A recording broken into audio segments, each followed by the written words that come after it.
Hello students, welcome to Dheeraj classes. मैं DK Yadav, director of Dheeraj classes. तो student जो भी बच्चे क्लास 10 का 2023 में एग्ज़ाम देने वाले हैं, तो उनके लिए आज मैं फिजिक्स का प्रथम चैप्टर प्रकाश का प्रवर्तन, इससे संबंधित वीवीआई प्रश्न ऑब्जेक्टिव मैं आप लोगों के बीच 40 क्वेश्चन करवाने वाला हूं। तो चलिए स्टूडेंट, आप लोग इस वीडियो को बढ़िया से देखेंगे और आज हम लोग मिलकर प्रकाश के परावर्तन का 40 ऑब्जेक्टिव कवर कर पाएंगे। तो चलिए मैं प्रश्नों की संख्या शुरू करता हूं। तो जैसा कि पहला प्रश्न देख सकते हैं आप लोग कि प्रकाश किसका रूप है। तो ऑप्शन है धारा का, ऑप्शन बी है ऊर्जा का, ऑप्शन सी है शक्ति का और ऑप्शन डी है इनमें से कोई नहीं। तो इसका सही आंसर आपका हो जाएगा ऊर्जा का, क्योंकि प्रकाश एक ऊर्जा का ही रूप है।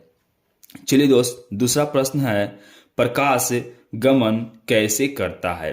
तो ऑप्शन ए है वक्र रेखा में, ऑप्शन बी है सीधी रेखा में, ऑप्शन सी है गोलीय रेखा में, ऑप्शन डी है इनमें से कोई नहीं। तो इसका भी आप लोग का सही आंसर ऑप्शन बी होगा, क्योंकि प्रकाश सीधी रेखा में गमन करती है। नेक्स्ट क्वेश्चन तीसरा है प्रकाश की चाल सबसे अधिक किस माध्यम में होती है। तो ऑप्शन ए है निर्वात में, ऑप्शन बी हवा में, ऑप्शन सी जल में और ऑप्शन डी शीशा में। तो इसका दोस्त सही आंसर ए हो जाएगा, अर्थात प्रकाश का सबसे अधिक चाल निर्वात में होती है। नेक्स्ट प्रश्न चौथा है जब प्रकाश की किरणें किसी दर्पण से टकराकर पुनः उसी माध्यम में चली जाती है तो उसे क्या कहते हैं। तो ऑप्शन ए प्रकाश का अपवर्तन, ऑप्शन बी प्रकाश का परावर्तन, ऑप्शन सी प्रकाश का विवर्तन, ऑप्शन डी प्रकाश का प्रकीर्णन। तो इसका सही आंसर ऑप्शन बी हो जाएगा, क्योंकि आप लोग पढ़े होंगे प्रकाश का प्रवर्तन किसी बिंदु स्रोत से आने वाली प्रकाश की किरण किसी परावर्तक सतह से टकराकर वापस उसी दिशा में चली जाती है, तो इस घटना को हम लोग प्रकाश का परावर्तन कहते हैं। तो नेक्स्ट दोस्त क्वेश्चन है पांचवा, प्रकाश की चाल कितनी होती है। ऑप्शन ए 3 गुने 10 के पावर 60 kg प्रति सेकंड, ऑप्शन बी 3 गुने 10 के पावर 60 सेंटीमीटर प्रति सेकंड, ऑप्शन सी 3 गुने 10 के पावर 8 मीटर प्रति सेकंड, ऑप्शन डी 3 गुने 10 के पावर 8 सेंटीमीटर प्रति सेकंड। तो इसका राइट आंसर हो जाएगा सी, अर्थात 3 गुने 10 के पावर 8 मीटर प्रति सेकंड। चलिए दोस्त, तो अब हम लोग देखते हैं नेक्स्ट क्वेश्चन, अर्थात क्वेश्चन नंबर 6। तो कहा गया है प्रकाश की चाल सबसे पहले किसने ज्ञात की थी। तो प्रकाश की चाल सबसे पहले आपको किसने ज्ञात थी। न्यूटन ने, गैलीलियो ने, रोमर ने, स्नेल ने। तो इसका सही करेक्ट आंसर हो जाएगा रोमर ने। नेक्स्ट क्वेश्चन 7वां है प्रकाश किस प्रकार का तरंग है। ऑप्शन ए अनुप्रस्थ, ऑप्शन बी अनुदैर्घ्य, ऑप्शन सी दोनों, ऑप्शन डी इनमें से कोई नहीं। तो प्रकार एक प्रकार का अनुप्रस्थ तरंग है। नेक्स्ट क्वेश्चन 8, जिस वस्तु का अपना प्रकाश होता है उसे हम लोग क्या कहते हैं। ऑप्शन ए अदीप्त, ऑप्शन बी प्रदीप्त, ऑप्शन सी दोनों और ऑप्शन डी इनमें से कोई नहीं। तो इसका करेक्ट आंसर हो जाएगा प्रदीप्त, क्योंकि आप लोग पढ़े होंगे वैसा पिंड जो स्वयं प्रकाश का उत्सर्जन करता है उसे प्रदीप्त पिंड कहते हैं, और वैसा पिंड जो दूसरे की प्रकाश की सहायता से दिखाई देता है तो उसे अदीप्त पिंड कहते हैं। नेक्स्ट क्वेश्चन है जिस वस्तु का अपना प्रकाश नहीं होता है उसे हम लोग क्या कहते हैं। ऑप्शन ए है अदीप्त, ऑप्शन बी प्रदीप्त, ऑप्शन सी दोनों और ऑप्शन डी इनमें से कोई नहीं। तो जैसा कि अभी हमने बताया, तो इसका करेक्ट आंसर हो जाएगा अदीप्त। वे किरण पुंज जो एक बिंदु से निकलकर फैलती है उसे क्या कहते हैं। ऑप्शन ए समानांतर किरण पुंज, ऑप्शन बी अपसारी किरण पुंज, ऑप्शन सी अभिसारी किरण पुंज, ऑप्शन डी ये सभी। तो इसका करेक्ट आंसर आप लोग को हो जाएगा ऑप्शन बी, अर्थात अपसारी किरण पुंज कहते हैं। नेक्स्ट क्वेश्चन है दोस्त, वैसा किरण पुंज जो भिन्न भिन्न दिशाओं से आकर एक बिंदु पर मिलता है उसे हम लोग क्या कहते हैं? तो समानांतर किरण पुंज, अपसारी किरण पुंज, अभिसारी किरण पुंज और ऑप्शन डी में है ये सभी। तो इसका करेक्ट आंसर हो जाएगा अभिसारी किरण पुंज। चलिए दोस्त, तो आपके बीच नेक्स्ट क्वेश्चन है 12 नंबर, जो है वैसा किरण पुंज जो एक दूसरे के समानांतर जाता है उसे क्या कहते हैं? तो ऑप्शन ए है समानांतर किरण पुंज, ऑप्शन बी है अपसारी किरण पुंज, ऑप्शन सी है अभिसारी किरण पुंज और ऑप्शन डी है ये सभी। तो इसका करेक्ट आंसर हो जाएगा ऑप्शन ए अर्थात समानांतर किरण पुंज। नेक्स्ट क्वेश्चन, ये बहुत बार एग्जाम में आज भी चुके हैं। प्रकाश के परावर्तन के कितने नियम होते हैं? Option A 2, option B 3, option C 4, option D में है 5। तो इसका करेक्ट आंसर होगा ऑप्शन ए अर्थात 2। नेक्स्ट क्वेश्चन है दोस्त, आपतन कोण किसके बराबर होता है? ऑप्शन ए अपवर्तन कोण, ऑप्शन बी परावर्तन कोण, ऑप्शन बी विचलन कोण, ऑप्शन डी इनमें से कोई नहीं। तो इसका करेक्ट आंसर ऑप्शन बी होगा परावर्तन कोण, क्योंकि आप प्रकाश के परावर्तन में पढ़े हैं कि आपतन कोण का मान परावर्तन कोण के मान के बराबर होता है।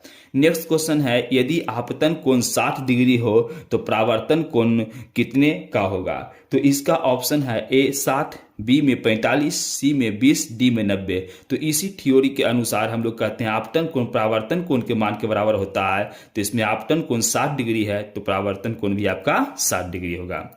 नेक्स्ट क्वेश्चन है, श्वेत प्रकाश में कितने रंग होते हैं? Option A 7, option B 6, option C 5, option D में 8 है। तो इसका करेक्ट आंसर ऑप्शन ए हो जाएगा, अर्थात कहने का मतलब 7।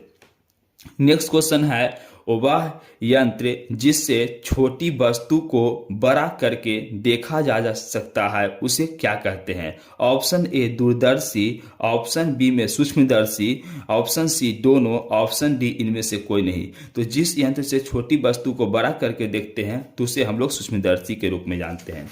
चलिए तो दोस्त, अब हम लोग नेक्स्ट क्वेश्चन अर्थात क्वेश्चन नंबर हम लोग 18 देखेंगे।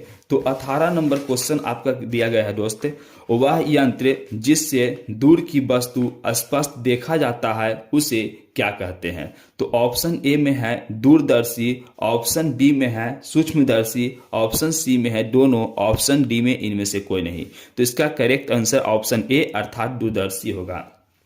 नेक्स्ट क्वेश्चन, जिस दर्पण का परावर्तक सतह बाहर निकला होता है उसे हम लोग क्या कहते हैं? ऑप्शन ए उत्तल दर्पण, ऑप्शन बी अवतल दर्पण, ऑप्शन सी समतल दर्पण और ऑप्शन डी उभय उत्तल दर्पण। तो इसका आपका करेक्ट आंसर हो जाएगा ऑप्शन ए अर्थात उत्तल दर्पण। जिसका परावर्तक सतह बाहर निकला होता है उसे उत्तल दर्पण, अर्थात इसे आप ऐसा भी समझ सकते हैं, जिस दर्पण का परावर्तक सतह ऊ से उत्तल, ऊ से उठा हुआ रहे उसे अवतल उत्तल दर्पण कहेंगे। चलिए नेक्स्ट क्वेश्चन है, जिस दर्पण का परावर्तक सतह अंदर की ओर धंसा हो उसे हम लोग क्या कहते हैं? ऑप्शन ए उत्तल दर्पण, ऑप्शन बी अवतल दर्पण, ऑप्शन सी समतल दर्पण और ऑप्शन डी इनमें से कोई नहीं। तो इसका करेक्ट आंसर हो जाएगा ऑप्शन बी अर्थात अवतल दर्पण। नेक्स्ट क्वेश्चन है, जिस दर्पण का परावर्तक सतह समतल हो उसे क्या कहते हैं? ऑप्शन ए समतल दर्पण, ऑप्शन बी अवतल दर्पण, ऑप्शन सी में आपका समतल दर्पण है, ऑप्शन डी में इनमें से कोई नहीं है। तो इसका करेक्ट आंसर हो जाएगा ऑप्शन सी अर्थात समतल दर्पण। नेक्स्ट 22 नंबर क्वेश्चन है, किस दर्पण का उपयोग किसी भी वस्तु का छोटा और सीधा प्रतिबिंब बनाने में किया जाता है? ऑप्शन ए उत्तल दर्पण, ऑप्शन बी में है अवतल दर्पण, ऑप्शन सी में समतल दर्पण दिया गया है और ऑप्शन डी में उभय उत्तल दर्पण दिया गया है। तो इसका करेक्ट आंसर होगा उत्तल दर्पण, क्योंकि उत्तल दर्पण में प्रतिबिंब वस्तु से छोटा बनता है और सीधा बनता है। नेक्स्ट क्वेश्चन है, मोटर गाड़ी के साइड मिरर में किस दर्पण का प्रयोग किया जाता है? तो ऑप्शन ए है दोस्त उत्तल दर्पण और ऑप्शन बी में आप लोग का दिया गया है अवतल दर्पण और ऑप्शन सी में जैसा कि आप लोग देख सकते हैं दोस्त दिया गया है समतल दर्पण और ऑप्शन डी में दिया गया है उभय उत्तल दर्पण। तो इसका करेक्ट आंसर आप लोग का हो जाएगा दोस्त ऑप्शन ए अर्थात उत्तल दर्पण, ऑप्शन ए अर्थात उत्तल दर्पण। चलिए हम लोग क्वेश्चन टेस्ट तक क्या कर पाए दोस्त, कंप्लीट कर पाए। नेक्स्ट नंबर क्वेश्चन 24 है, चिकित्सा क्षेत्र में किस दर्पण का प्रयोग किया जाता है? तो ऑप्शन ए हो जाएगा अवतल दर्पण, ऑप्शन बी उत्तला दर्पण, ऑप्शन सी समतल दर्पण, ऑप्शन डी उभय उत्तल दर्पण। तो इसका करेक्ट आंसर हो जाएगा अवतल दर्पण। नेक्स्ट 25 नंबर क्वेश्चन हम लोग देखेंगे, दाढ़ी बनाने में किस दर्पण का प्रयोग किया जाता है? तो ऑप्शन ए है उत्तल दर्पण, ऑप्शन बी है अवतल दर्पण, ऑप्शन सी है समतल दर्पण, ऑप्शन डी है इनमें से कोई नहीं। तो इसका करेक्ट आंसर ऑप्शन बी अर्थात अवतल दर्पण होगा। नेक्स्ट नंबर क्वेश्चन है, मोटर गाड़ी के हेडलाइट तथा बैक लाइट में किस दर्पण का प्रयोग किया जाता है? तो ऑप्शन ए उत्तल दर्पण, ऑप्शन बी अवतल दर्पण, ऑप्शन सी समतल दर्पण, ऑप्शन डी उभय उत्तल दर्पण। तो याद रखें हमेशा गाड़ी के हेडलाइट हो या बैक लाइट हो उसमें हमेशा अवतल दर्पण का प्रयोग किया जाता है। नेक्स्ट है, दर्पण के लंबाई को क्या कहते हैं? ऑप्शन ए में है द्वारक, ऑप्शन बी में है चौड़ाई, ऑप्शन सी में है लंबाई और ऑप्शन डी में है इनमें से कोई नहीं। अगर कोई दर्पण हो तो उसकी लंबाई को हम लोग द्वारक कहते हैं।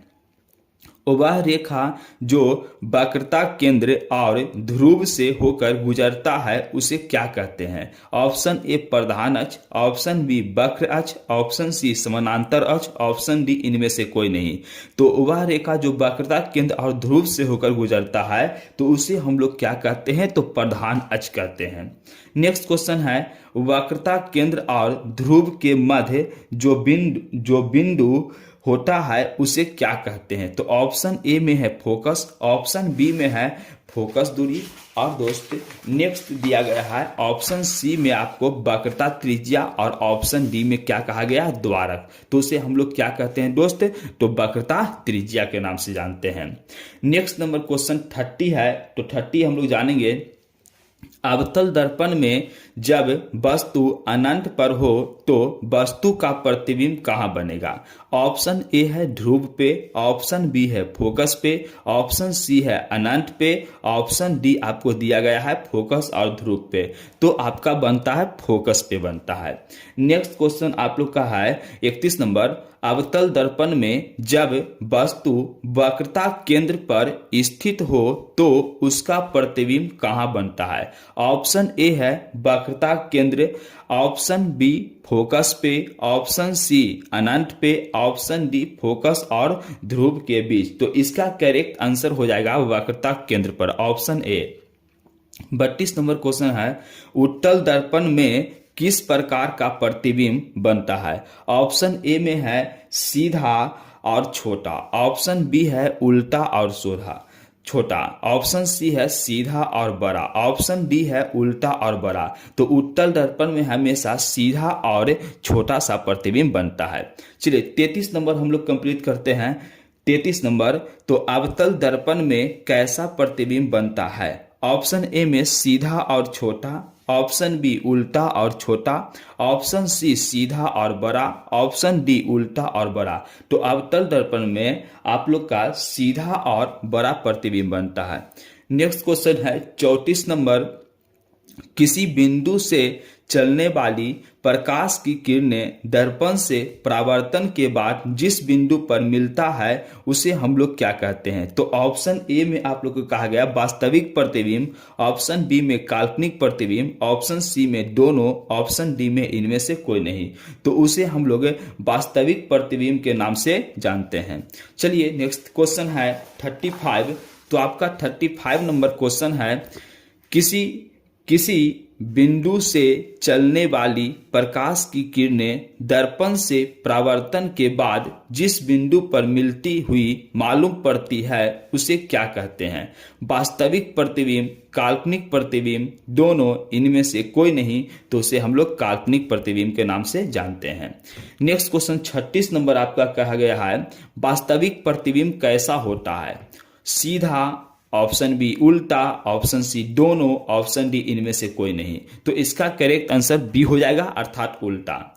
37 नंबर आपका क्वेश्चन दिया गया है, काल्पनिक प्रतिबिंब कैसा होता है? ऑप्शन ए सीधा, ऑप्शन बी उल्टा, ऑप्शन सी दोनों, ऑप्शन डी इनमें से कोई नहीं। तो इसका दोस्त आपका करेक्ट आंसर हो जाएगा ऑप्शन ए, अर्थात काल्पनिक प्रतिबिंब सीधा होता है। 38 नंबर क्वेश्चन है, उत्तल दर्पण की फोकस दूरी कैसी होती है? ऑप्शन ए धनात्मक, ऑप्शन बी ऋणात्मक, ऑप्शन सी दोनों, ऑप्शन डी इनमें से कोई नहीं। तो इसका आपका करेक्ट आंसर हो जाएगा ऑप्शन ए, अर्थात धनात्मक। उत्तल दर्पण की फोकस दूरी धनात्मक होती है। 39 नंबर क्वेश्चन है, अवतल दर्पण की फोकस दूरी कैसी होती है? ऑप्शन ए धनात्मक, ऑप्शन बी ऋणात्मक, ऑप्शन सी दोनों, ऑप्शन डी इनमें से कोई नहीं। तो इसका करेक्ट आंसर ऑप्शन बी हो जाएगी। नेक्स्ट क्वेश्चन है 40, परिपथ में विद्युत धारा किस यंत्र के द्वारा मापा जाता है? Option A voltmeter, option B ammeter, option C galvanometer, option D meter. अर्थात परिपथ में विद्युत धारा हम लोग एमीटर के द्वारा मापते हैं। तो चलिए दोस्त, हम लोग प्रकाश के परावर्तन चैप्टर आज खत्म किए हैं। नेक्स्ट वीडियो में हम प्रकाश के अपवर्तन चैप्टर को सभी VVI ऑब्जेक्टिव करवाएंगे। अगर ये सभी आप लोग को ठीक लगे तो इसे एग्जाम में एक बार जरूर आप देख कर जाएं। मैं आशा करता हूं कि इससे जरूर क्वेश्चन आएगा। चलिए, good luck bye good chance.